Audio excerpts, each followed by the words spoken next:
The entertainment industry will not utilize the best talent in the country if people keep sticking to the same old, the head of Women in Film and Television UK has warned. Kate Kininmonte, chief executive of the organisation, says there is still a golden circle of people who are hired for jobs in film and television and that more often than not they are men.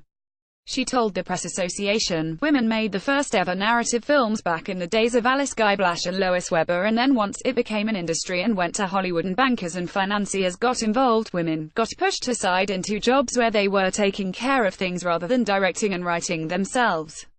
Kate Kininmonte, chief executive of Women in Film and Television, has warned there is not enough diversity in the entertainment industry. PA Archive, PA Images in the 21st century. More young women than young men come out of our film and media schools, and yet when we look at what is happening in feature films, things really haven't got better.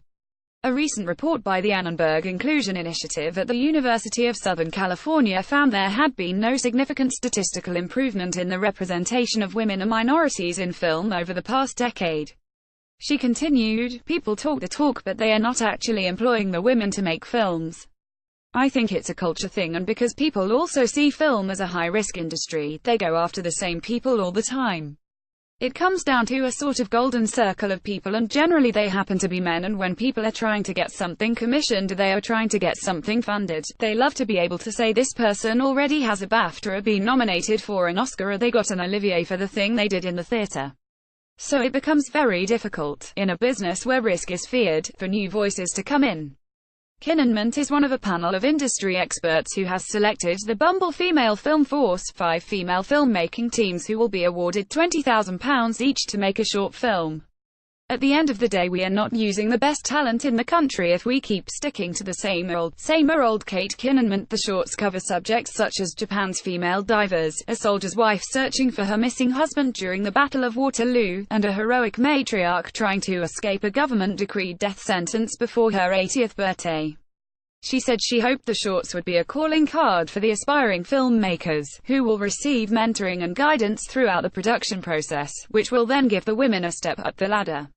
She said, "What seems to be the issue is men have been at the top for such a long time that it's difficult for any woman to break through." Kininmonte branded it pathetic that the Venice Film Festival has just one feature by a female director in competition this year, out of a 21-strong list. She said, "The London Film Festival manages to find people, Toronto is managing to find people, Cannes have pledged to find more women, Locarno have just pledged to work with more women. You should be working actively to encourage people to come forward. You should be looking for new talent. This is a year of change. People I know who are agents will say now companies are phoning up saying, 'Have you got any woman directors? We are looking for a woman writer.' Suddenly it's all changed. They now see that by having all the power in a small group of blokes, you actually don't get a very healthy environment, and if filmmaking is holding a mirror up to nature, they have to bring in not just more women but bring in other people, BAME people. At the end of the day, we are not using the best talent in the country if we keep sticking to the same old.